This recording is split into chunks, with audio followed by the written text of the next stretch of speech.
रहस्य को बताएंगे जिसे भारत के लोग बहुत कम जानते हैं। तो चलिए इस वीडियो की शुरुआत कर लेते हैं, लेकिन उसके पहले एक बार सच्चे दिल से कमेंट बॉक्स में जय बद्री विशाल जरूर लिखिएगा।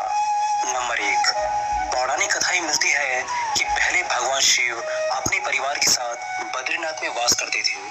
फिर एक बार श्री हरि को ध्यान लगाने के लिए एकांत स्थल की तलाश थी, तो उन्हें बद्रीनाथ वाला स्थान पसंद आया। क्योंकि यहाँ शिव जी पहले से निवास कर रहे थे, तो भगवान विष्णु अपने आराध्य से उनका निवास स्थान कैसे मांग सकते थे। तब उनके मन में एक विचार आया और उन्होंने छोटा बच्चा का रूप लेकर जोर जोर से रोना शुरू कर दिया। माता पार्वती की नजर इस बालक पर पड़ी तो वो उसे चुप कराने की चेष्टा में लग गई, लेकिन बच्चा चुप नहीं हो रहा था। माता पार्वती उस बच्चे को नहीं पहचान पा रही थी, लेकिन शिव जी समझ गए कि वो बालक के रूप में साक्षात विष्णु है। माता पार्वती बच्चे को गोद में लेकर अपने कक्ष में सुलाने के लिए ले जाने लगी, तो शिव जी ने उन्हें रोका और कहा कि ये बालक स्वयं चला जाएगा। पार्वती जी नहीं मानी और उसे गोद में लेकर सुलाने लगी। जब वो सो गया तो वो बाहर आ गई। पार्वती जी के बाहर आने के बाद बालक ने दरवाजे को अंदर से बंद कर लिया। जब भोलेनाथ जी वहां पर पहुंचे तो बालक ने उनसे कहा कि उसे ये स्थान पसंद आ गया है और वो यहाँ से केदारनाथ चले जाए। इस तरह ये स्थान बन गया भगवान विष्णु का धाम बद्रीनाथ धाम, और शिव जी अपने परिवार को लेकर केदारनाथ में वास करने लगे। नंबर 2, बद्रीनाथ धाम अलकनंदा नदी के तट पर स्थित दो पर्वत श्रृंखलाओं के बीच में स्थित है। मंदिर में भगवान की मूर्ति शालिग्राम से निर्मित है। माना जाता है कि शालिग्राम रूप में भगवान विष्णु की इस प्रतिमा को आदि गुरु शंकराचार्य जी ने 8वीं शताब्दी में नारद कुंड से निकालकर स्थापित किया था।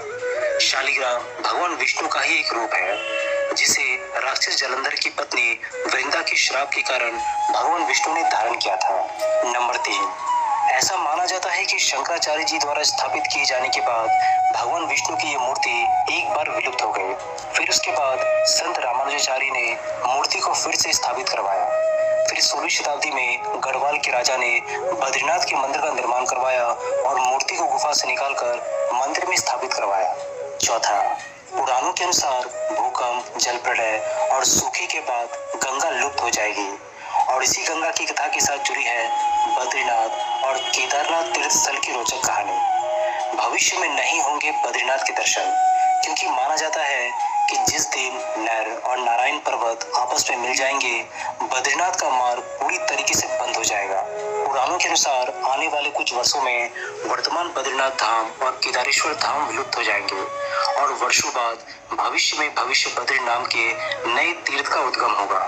ये भी मान्यता है कि जोशीमठ में स्थित नरसिंह भगवान की मूर्ति का एक हाथ साल दर साल पतला होता जा रहा है। जिस दिन ये हाथ लुप्त हो जाएगा, उस दिन बद्रीनाथ और केदारनाथ तीर्थ स्थल भी लुप्त होना प्रारंभ हो जाएंगे। 5वां, भगवान बद्रीनाथ की मूर्ति के ललाट पर हीरा जरा हुआ है, जिसे देखकर भक्तजन धन्य हो जाते हैं। बताया जाता है कि एकादशी देवी का प्राकट्य भी यहीं पर हुआ था। पद्म पुराण में बताया गया है कि विष्णु जी ने यहाँ पर मुर नामक राक्षस का वध किया था। भगवान की माया से एकादशी देवी का प्राकट्य भी यहीं पर हुआ था। मंदिर में बद्रीनाथ की दाहिनी ओर कुबेर की मूर्ति है, उनके सामने उद्धव जी है तथा उत्सव मूर्ति है। उत्सव मूर्ति शीतकाल में बर्फ जम जाने पर जोशीमठ में लाई जाती है। उद्धव जी के पास ही चरण पादुका है। बाईं ओर नर नारायण की मूर्ति है। इसके समीप ही श्री देवी और भूदेवी है। छठा, आदिगुरु शंकराचार्य जी जब बद्रीनाथ आए तो यहाँ रहने वाले बौद्ध धर्म के लोग तिब्बत की तरफ चले गए, और तिब्बत जाते ही वे बद्रीनाथ जी की मूर्ति को नारद कुंड में छुपाकर चले गए। बौद्ध लोग ऐसा मानते थे कि ये मूर्ति गौतम बुद्ध की मूर्ति है, और इस मूर्ति को लेकर कई सारी कंट्रोवर्सी भी कही जाती है। फिर आदिगुरु शंकराचार्य जी ने नारद कुंड से इस मूर्ति को निकालकर इस मंदिर में स्थापित किया था।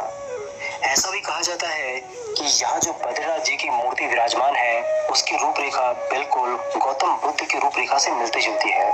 यानी बुद्धिस्ट लोग इसी तरीके से गौतम बुद्ध की मूर्ति बनाया करते थे। 7वां, बद्रीनाथ में अन्य कई प्राचीन स्थल है, जैसे अलकनंदा के तट पर स्थित अद्भुत गर्म झरना, जिसे तप्त कुंड कहा जाता है। एक समतल चबूतरा, जिसे ब्रह्म कपाल कहा जाता है। पौराणिक कथाओं में उल्लेखित एक शाप शिला है। शेषनाग की कथित छाप वाला एक शिलाखंड शेष नेत्र है। भगवान विष्णु के पैरों के निशान है चरण पादुका। बद्रीनाथ से नजर आने वाला बर्फ से ढका ऊंचा शिखर नीलकंठ है, जो गढ़वाल क्वीन के नाम से जाना जाता है। 8वां, वैसे तो हर मंदिर में शंख बजाना शुभ माना जाता है, लेकिन बद्रीनाथ में इस पर रोक है। इसके दो कारण हैं। पहला कारण ये है कि बद्रीनाथ मंदिर के आसपास का पूरा इलाका हमेशा बर्फ से ढका रहता है। ऐसे में शंख बजाने से इससे निकलने वाली ध्वनि बर्फ से टकरा सकती है, जिससे बर्फीले तूफान आने का खतरा रहता है। दूसरा, बद्रीनाथ में शंख न बजाए जाने का एक आध्यात्मिक कारण भी है। शास्त्रों के अनुसार एक बार मां लक्ष्मी बद्रीनाथ में बने तुलसी भवन में ध्यान कर रही थी। तभी भगवान विष्णु ने शंखचूड़ नामक राक्षस का वध किया, लेकिन विष्णु जी लक्ष्मी जी का ध्यान भंग नहीं करना चाहते थे। इसी कारण उन्होंने शंख नहीं बजाया। तब से बद्रीनाथ में शंख नहीं बजाया जाता है। 9वां, जब भगवान विष्णु ध्यान योग में लीन थे तो बहुत अधिक हिमपात होने लगा। भगवान विष्णु और उनका घर हिम से पूरी तरह डूबने लगा। ये देखकर माता लक्ष्मी व्याकुल हो उठी। तो उन्होंने स्वयं भगवान विष्णु के समीप खड़े होकर एक बेर के वृक्ष का रूप लिया और समस्त हिम को अपने ऊपर सहने लगी। माता लक्ष्मी जी भगवान विष्णु को धूप, वर्षा और हिम से बचाने की कठोर तपस्या में जुट गई। कई वर्षों बाद जब भगवान विष्णु ने अपना तप पूरा किया तो देखा कि लक्ष्मी जी हिम से ढकी पड़ी है। तो उन्होंने माता लक्ष्मी के तप को देखकर कहा कि हे देवी, तुमने भी मेरे ही बराबर तप किया है, सो आज से इस धाम पर मुझे तुम्हारे ही साथ पूजा जाएगा। और क्योंकि तुमने मेरी रक्षा बद्री वृक्ष के रूप में की है, सो आज से मुझे बद्री के नाथ यानी बद्रीनाथ के नाम से जाना जाएगा। इस तरह भगवान विष्णु का नाम बद्रीनाथ पड़ गया। 10वां, चारों धामों में से एक धाम बद्रीनाथ धाम के बारे में एक कहावत प्रचलित है कि जो जाए बद्री वो ना आए ओदरी। अर्थात जो व्यक्ति बद्रीनाथ के दर्शन कर लेता है उसे पुनः उदर यानी गर्भ में नहीं आना पड़ता, मतलब दूसरी बार जन्म नहीं लेना पड़ता। शास्त्रों के अनुसार मनुष्य को जीवन में कम से कम 2 बार बद्रीनाथ की यात्रा जरूर करनी चाहिए। दोस्तों, क्या आपने बद्रीनाथ जी के दर्शन किए हैं? अगर हाँ, तो इससे जुड़े सभी अनुभव हमसे जरूर शेयर कीजिएगा।